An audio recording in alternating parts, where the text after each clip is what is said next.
तभी ओम शब्द का नाद होगा, 3 बार ओम का उच्चारण किया जाएगा। आप सभी भक्तजन भक्ति भाव से हृदय से बाहर निकालते लंबे स्वर से सभी ओम का पाठ करेंगे। माँ से प्रार्थना करते हुए कि हे माँ, इन स्तोत्रों द्वारा, इन मंत्रों द्वारा जो आपकी स्तुति की गई है, इसे प्रसन्नता पूर्वक स्वीकार करो और पूरे विश्व को वरदान दो, आशीर्वाद दो।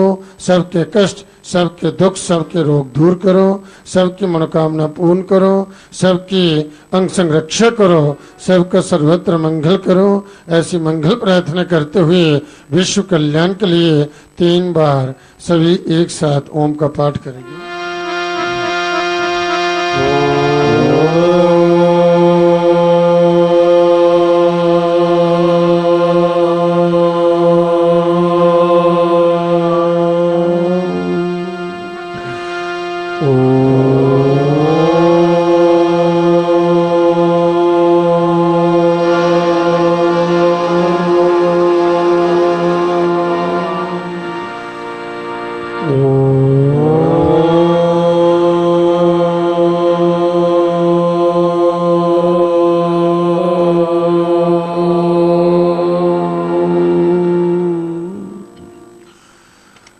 प्रेमी भक्तजनों, भक्तजन, साधक जन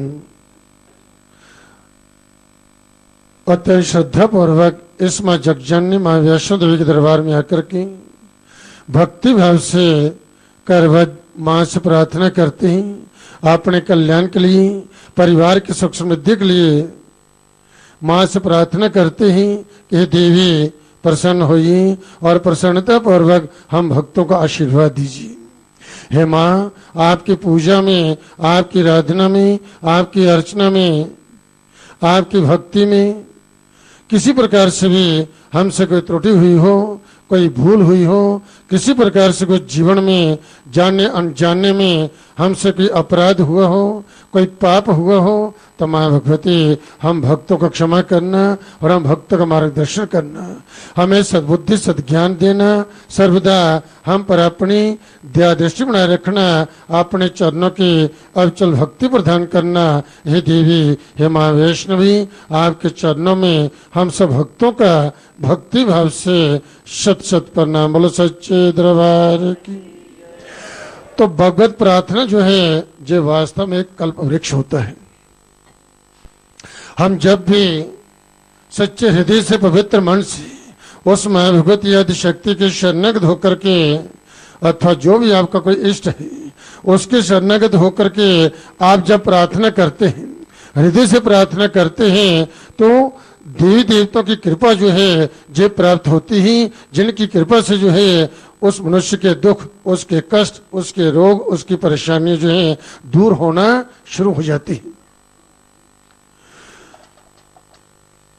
जीवन जो है जो सुगध होना शुरू हो जाता है, जीवन यात्रा सुगध होना शुरू हो जाती है। तो इस प्रकार से भगवत प्रार्थना एक कल्प वृक्ष है। जैसे कल्प वृक्ष नीचे जो भी प्रार्थना की जाती है वह सब परिपूर्ण होती है, ऐसे ये भगवती का दरबार जो है ये भी एक कल्प वृक्ष है।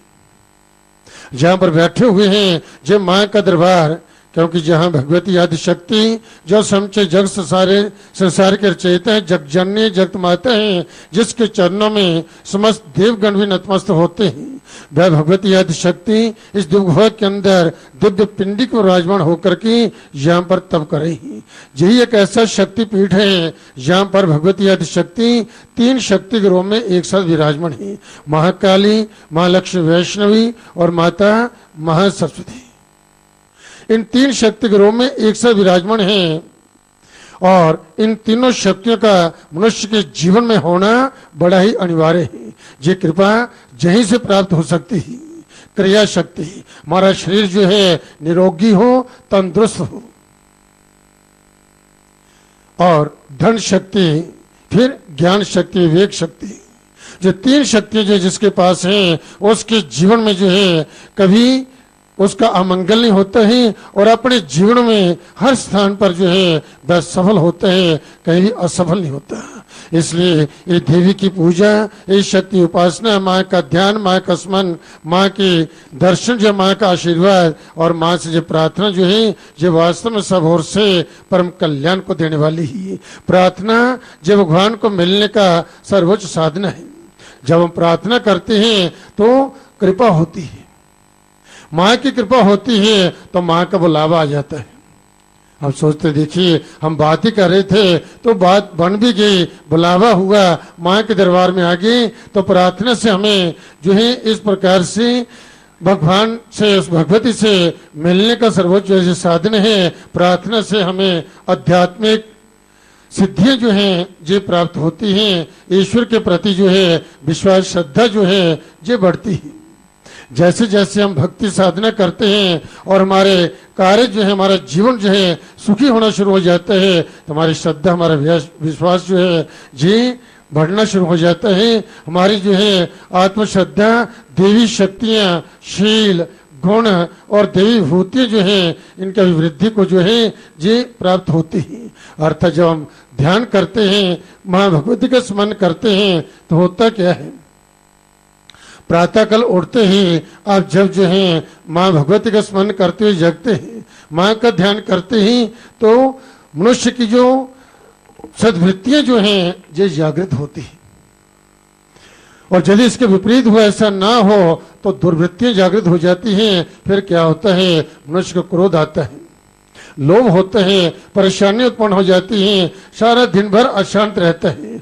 और यदि उस भगवती का स्मरण करते हुए आप जगते हैं और फिर स्नान करके उसका ध्यान स्मरण करते हैं, माँ की जोत जगाते हैं, तो आपकी सद्वृत्तियां जागृत हो जाएंगी, आपको सद्विचार आएंगे, अच्छे विचार आएंगे और जो है कभी कोई बुरे विचार नहीं आएंगे, एक अच्छी योजना बनेगी। फिर आप माँ का आशीर्वाद लेकर के जिस कार्य के लिए भी अग्रसर होंगी उन कार्य में आपको सफलता प्राप्त होगी।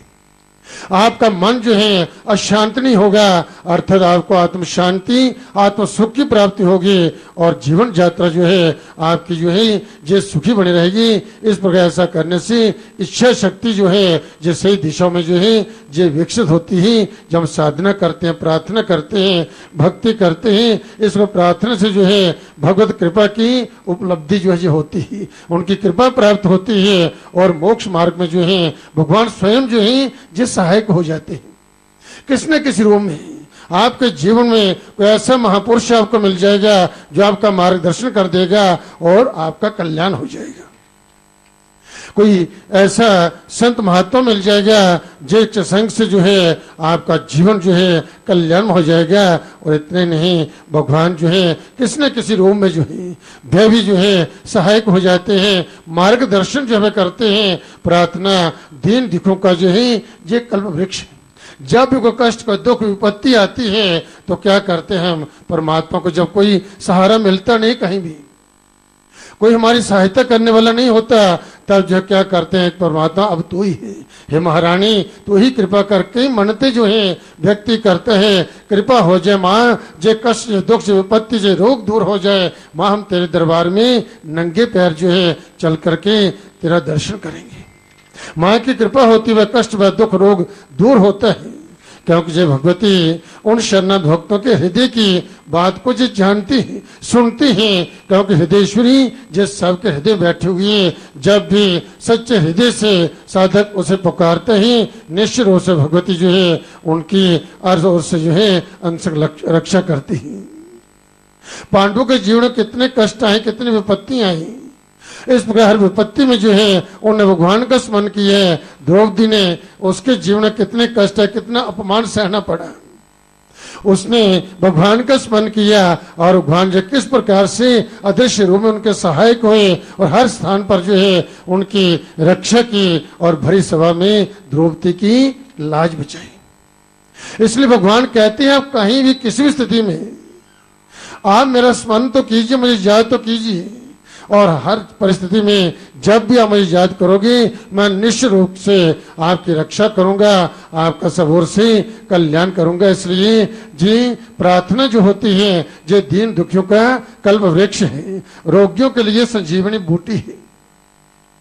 जो रोगी हैं वह जब प्रार्थना करते उनके रोग दूर होते हैं। तो भूखे प्यासों के लिए जो काम धेनु है, सब कामना को पूर्ण करने वाले पापियों पतितों को जो है जे पवित्र करने वाली गंगा के समान जो है जय भगवती जो है जी गंगा के समान है। जो पापी पतित जो बड़े से बड़ा पापी, बड़े से बड़ा कुकर्मी भी जब इस माँ के दरबार में आकर के अपने अपराधों का प्रायश्चित करता है, प्रार्थना करता है, तो जय भगवती जी है उसकी प्रार्थना को सुनती है, उसे भी आशीर्वाद देती है और उसके कष्ट दुख रोग जो है वह दूर करती है।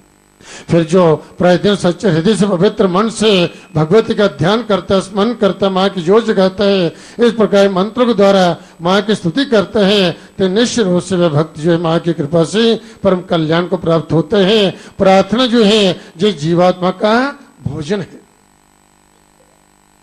जो बहुत जरूरी है।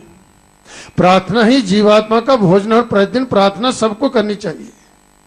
आप देखिए बचपन में जब स्कूल में जाते हैं तो वहां पर क्या होता है, सबसे पहले प्रार्थना करवाई जाती है। किसी देवालय मंदिर में जाते हैं प्रार्थना करवाई जाती है। कोई भी शुभ कार्य करते हैं तो क्या करते हैं, पहले प्रार्थना करते हैं देवी देवता से। तो प्रार्थना क्या है, जो जीवात्मा का भोजन है। प्रातः काल जो है आप उठते स्नान करते हैं, जहाँ बिना स्नान भी कहीं जो है वहीं नाश्ता कर लेते हैं, परंतु हमारी आत्मा जो है जो भूखी प्यासी रहती है। फिर कहते हैं कि महाराज सब कुछ है, किसी चीज की कमी नहीं, खाने के लिए भी है, रहने के लिए भी है, परिवार भी है, सब कुछ है, परंतु आत्म शांति आत्म सुख नहीं है, क्लेश है। तो क्लेश क्यों है, आपने भोजन तो कर लिया, नाश्ता कर लिया, परंतु आत्मा भूखी प्यासी रही, उसको कोई भोजन आपने दिया ही नहीं। तो आत्मा का भोजन क्या है, प्रातः काल जब ब्रह्म मुहूर्त में स्नान करते हैं, जो जगाते हैं, जो नाम जप करते हैं, ये आत्मा का भोजन है। जो प्रार्थना जो करते हैं यही आत्मा का भोजन है, जिससे आत्मा तृप्त होती है और प्रसन्न होती है। और जब जो आत्मा प्रसन्न होगी तो फिर जो आत्म सुख और आत्म सुख की प्राप्ति अपने आप हो जाती है। फिर कोई क्लेश, कोई दुख, कोई परेशानी जीवन में उस ग्रस्त में आती ही नहीं। सर्वत्र जो है जीवन में आनंद आनंद जो है जो बना रहते हैं। इसलिए प्रार्थना से जो है मानव में जो है सोई हुई जो है अनंत अनंत शक्ति जो है जागृत होती है। जो सोई हुई शक्ति है, आपके अंदर सब कुछ है, ज्ञान है, बुद्धि है, विवेक है, सब कुछ है, लेकिन प्रार्थना से जो है ये जागृत होता है। जैसे आप देखिए जोत है, घी, दिया, सलाई सब कुछ है, लेकिन उसको प्रज्वलित करने वाला कुछ चाहिए।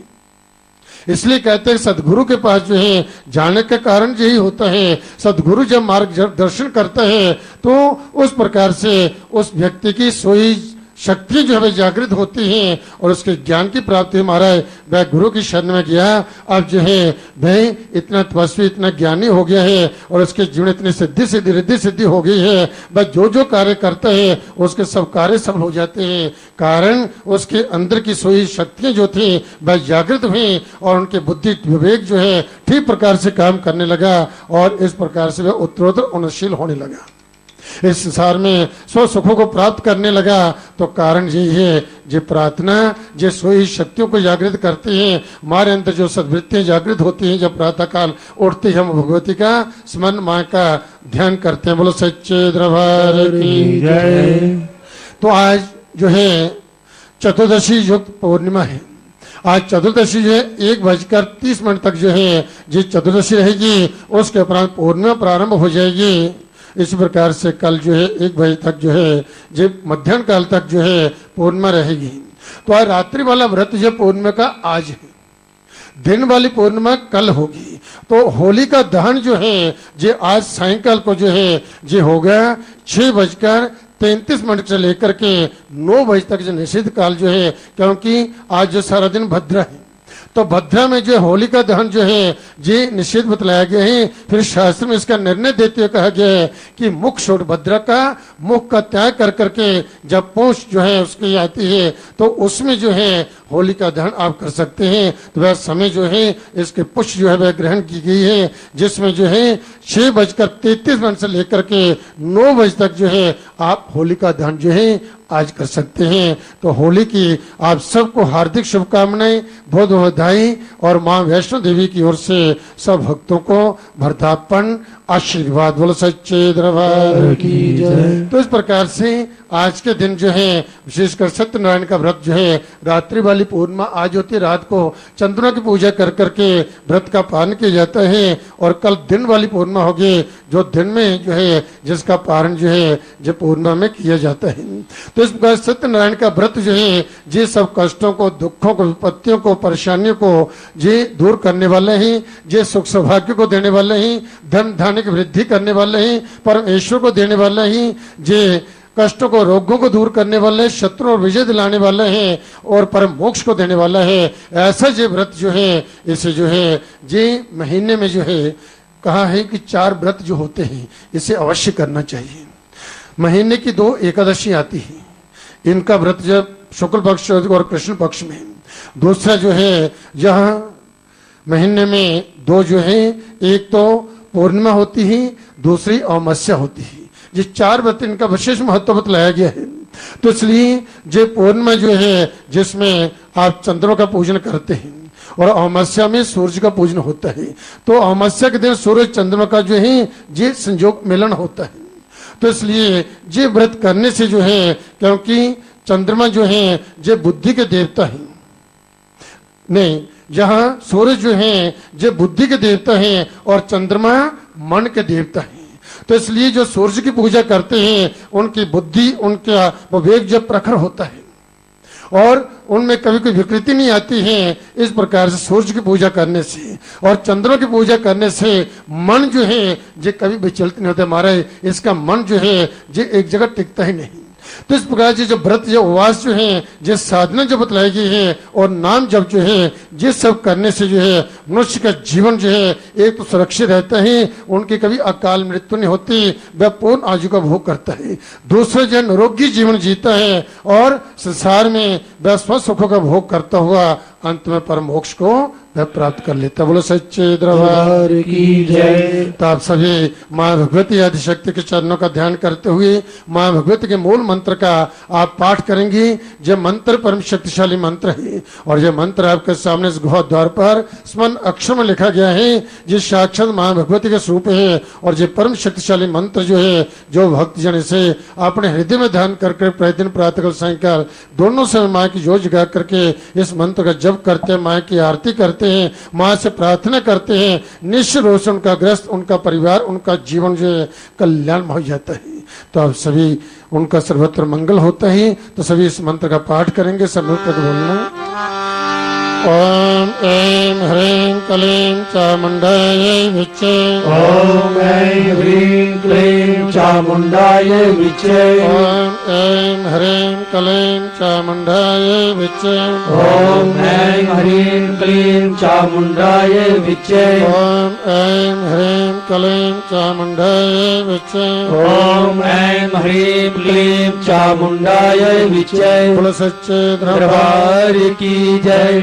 तभी भजन की भी 11 आवेदन कर रहा हूँ।